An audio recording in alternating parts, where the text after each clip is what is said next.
Now regarding second point, knowledge of medicine. So being a homeopath आपको homeopathic medicine का knowledge तो होना ही चाहिए, as well as allopathic medicine का नॉलेज भी होना चाहिए। ये मेडिसिन कैसे वर्क करती है, उसका मोड ऑफ एक्शन क्या है, इफेक्ट्स और साइड इफेक्ट्स क्या है, ये आपको जानना ही चाहिए, क्योंकि ये नॉलेज जो है आपको अपनी होम्योपैथिक प्रैक्टिस में बहुत ही हेल्पफुल रहेगा। नाउ बहुत सारे पेशेंट जो है वो एलोपैथिक ट्रीटमेंट लेके या फिर एलोपैथिक ट्रीटमेंट के साथ होम्योपैथिक ट्रीटमेंट लेना चाहते हैं। तो अगर आपको ये एलोपैथिक ट्रीटमेंट या एलोपैथिक मेडिसिन का नॉलेज होगा तो आप पेशेंट को प्रॉपरली गाइड कर पाएंगे और आपकी क्लिनिकल प्रैक्टिस में ये नॉलेज बहुत ही हेल्पफुल होगा। थोड़े एग्जांपल्स हम देखते हैं। सपोज कोई अस्थमैटिक पेशेंट है who is now suffering from hypertension, high blood pressure. तो अस्थमैटिक पेशेंट में हाइपरटेंशन की बीटा ब्लॉकर्स की जो मेडिसिन है वो इंडिकेट नहीं होती, एक दो को बात करके इंडिकेट नहीं होती, क्योंकि सारे बीटा ब्लॉकर के जो भी मॉलिक्यूल्स है वो अस्थमा को एग्रावेट करते हैं। नाइट्रोग्लिसरीन के जो हार्ट की कंडीशन में यूज होती है वो हेडेक कॉज कर सकती है। तो जब भी आप नाइट्रोग्लिसरीन देखते हैं किसी पेशेंट में तो आपको उसको तुरंत चेतावनी देनी है कि इसकी वजह से हेडेक होगा, तो बेटर कि वो पहले से ही उसके प्रिकॉशंस ले ले। रिगार्डिंग स्टीरॉइड्स, तो स्टीरॉइड्स का जब भी हम नाम सुनते हैं तो पेशेंट, उसके relatives as well as doctors सारे भड़क जाते हैं, स्पेशली होम्योपैथिक डॉक्टर्स, क्योंकि हमें यही सिखाया गया है कि steroid treatment is not good treatment at all. ऐसा नहीं है। स्टीरॉइड्स की ट्रीटमेंट जो है वो लाइफ थ्रेटनिंग कंडीशन में बहुत ही यूजफुल होती है, एज वेल एज बहुत सारे ऐसे डिजीज है कि जिसमें स्टीरॉइड की ट्रीटमेंट बहुत ही यूजफुल है। एक एग्जांपल देता हूं, मेनिंजियल ट्यूबरक्यूलोमा। तो पेशेंट के मेनिंजिस में अब अगर ट्यूबरक्यूलोसिस का इन्फेक्शन लगा है तो वहां मेडिसिन की इफेक्ट पहुंचाने के लिए हमें ब्लड ब्रेन बैरियर क्रॉस करना पड़ता है। तो ये ब्लड ब्रेन बैरियर जो है उसकी सिलेक्टिव परमिएबिलिटी होती है। इस सिलेक्टिव परमिएबिलिटी के कारण ब्लड ब्रेन बैरियर जो है वो दूसरी मेडिसिन को वहां से पास नहीं होने देता। लेकिन अगर दूसरी मेडिसिन को वहां जाके इफेक्ट देनी है तो एलोपैथी में क्या होता है कि स्टीरॉइड्स देते हैं। स्टीरॉइड्स जो होते हैं वो ब्लड ब्रेन बैरियर को क्रॉस कर सकते हैं। अगर स्टीरॉइड्स ये ब्लड ब्रेन बैरियर क्रॉस करेंगे तो उसके साथ साथ दूसरी मेडिसिन जो है वो अपनी इफेक्ट दिखा सकेगी। तो क्या होगा, पेशेंट की ट्रीटमेंट में ये स्टीरॉइड की जो ट्रीटमेंट है वो हेल्पफुल रहेगी। तो जब भी आप स्टीरॉइड शब्द सुनते हैं तो उसको तुरंत ही बंद मत कर दीजिए। आईसीयू में अगर आप पेशेंट देखते हैं, उसकी लाइफ थ्रेटनिंग कंडीशन है, जैसे कि कोरोना, तो कोरोना के टाइम में भी बहुत सारे स्टीरॉइड्स यूज हुए थे, क्योंकि स्टीरॉइड्स जो है वो लाइफ सेवर है। नाउ एक और चीज है कि स्टीरॉइड की साइड इफेक्ट्स भी बहुत है और इसी की वजह से पेशेंट्स डरते हैं, डॉक्टर्स भी इसके नाम से डरते हैं। स्किन की बहुत सारी कंडीशंस में भी स्टीरॉइड्स यूज होते हैं। जब भी आप कोई एलोपैथिक ट्रीटमेंट के बारे में बात करते हो तो पेशेंट को उसके रिस्क और बेनिफिट दोनों समझाने चाहिए। अगर रिस्क ज़्यादा है तो उसके बारे में नॉलेज देना चाहिए, बेनिफिट ज़्यादा है तो उसके बारे में भी नॉलेज देना चाहिए। सो ये हो गई एलोपैथिक मेडिसिन की बात। उसका प्रॉपर नॉलेज अगर आप लेंगे तो आपकी प्रैक्टिस में डेफिनेटली वो हेल्पफुल रहेगा। इसके अलावा कोई पेशेंट अगर एलोपैथिक ट्रीटमेंट बंद करके होम्योपैथिक ट्रीटमेंट पे शिफ्ट होना चाहता है तो उसने कौन कौन सी मेडिसिन ली है, उसकी क्या इफेक्ट्स अभी तक पेशेंट को हो रही है, वो भी आपको मालूम पड़ेगा और उसके हिसाब से आप पेशेंट को ट्रीट कर पाएंगे। एज वेल एज अगर कोई पेशेंट एलोपैथी के साथ साथ होम्योपैथिक ट्रीटमेंट लेना चाहता है तो उसको भी आप प्रॉपरली गाइड कर पाएंगे।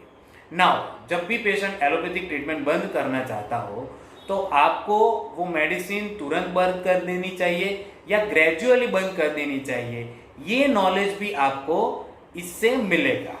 सो knowledge of allopathic medicine is very necessary for a homeopath. Now knowledge of medicine में second point is knowledge of homeopathic medicine. तो होम्योपैथिक मेडिसिन का नॉलेज आपको मटेरिया मेडिका से और होम्योपैथिक फार्मेसी से मिल सकता है। हम जानते हैं कि डॉक्टर हानेमन सर ने सिंकोनाबार का एक्सपेरिमेंट किया, उसके बाद उन्होंने बहुत सारी मेडिसिन हेल्दी ह्यूमन बीइंग पे प्रूव की। उस टाइम पे 100 जितनी मेडिसिन थी और आज 5000 से भी ज़्यादा मेडिसिन है होम्योपैथिक लिटरेचर में। तो इतनी सारी मेडिसिन की स्टडी कैसे की जाए, उसको याद कैसे रखा जाए, ये बहुत ही बड़ा क्वेश्चन है। जब भी आप कोई भी एक मेडिसिन की स्टडी करते हो तो आप देखते हो कि उसमें बहुत सारे सिम्टम्स हैं।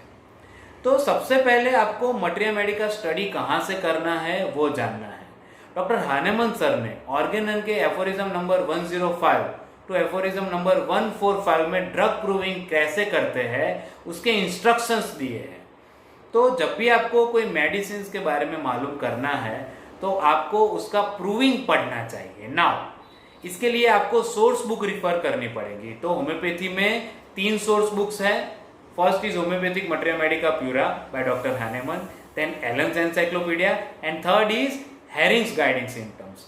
तो ये सारी जो बुक्स है उसमें प्रूविंग्स दिए गए हैं। तो the first point is reading provings. Now मैं जानता हूं कि प्रूविंग्स को पढ़ना बहुत ही बोरिंग रहता है, तो उसके लिए क्या हुआ कि बहुत सारे प्रैक्टिशनर्स ने अपने क्लिनिकल ऑब्जर्वेशन उस प्रूविंग्स को लेके बनाए हैं। प्रूविंग्स की स्टडी की और क्लिनिकल प्रैक्टिस में उन्होंने जो भी ऑब्जर्वेशन देखे उसके हिसाब से उन्होंने अपनी बुक लिखी है। जैसे कि डॉक्टर बर्ड की फिजियोलॉजिकल मटेरिया मेडिका, डॉक्टर फेरिंगटन की clinical materia medica, doctor Bogar की बोगर सिनॉप्टिक की और कैरेक्टरिस्टिक्स जो बीबीसीआर का एक पार्ट है वो, डॉक्टर फाटक सर की मटेरिया मेडिका और कैंट सर के lectures on homeopathic materia Medica. तो ये सारी जो मटेरिया मेडिका है वो रेफरेंस बुक्स है। तो आपको क्या करना है, प्रूविंग्स पढ़ने हैं as well as reference books पढ़नी है। नाउ अब आप पूछेंगे कि सर प्रूविंग्स तो बहुत बोरिंग है, तो वो कैसे पढ़े। आपको डेफिनेटली ये प्रूविंग पढ़ने ही चाहिए, एटलीस्ट एक बार तो प्रूविंग पढ़ने ही चाहिए। उसके हिसाब से आपको मालूम पड़ेगा कि ड्रग की पैथोजिनेसिस क्या है। मैंने लास्ट लेक्चर में कहा था कि डिजीज की पैथोजिनेसिस हमें जाननी है। तो ये जो प्रूविंग्स है वो ड्रग की पैथोजिनेसिस के बारे में बताते हैं। पैथोजिनेसिस यानी कि डिजीज का डेवलपमेंट कैसे होता है। हम जानते हैं कि प्रूविंग में हमें डिफरेंट सिम्टम्स मिलते हैं। तो कोई भी ड्रग उसकी पैथोजिनेसिस क्या है उसका नॉलेज हमें लेना है और इसीलिए हमें प्रूविंग्स पढ़ने हैं।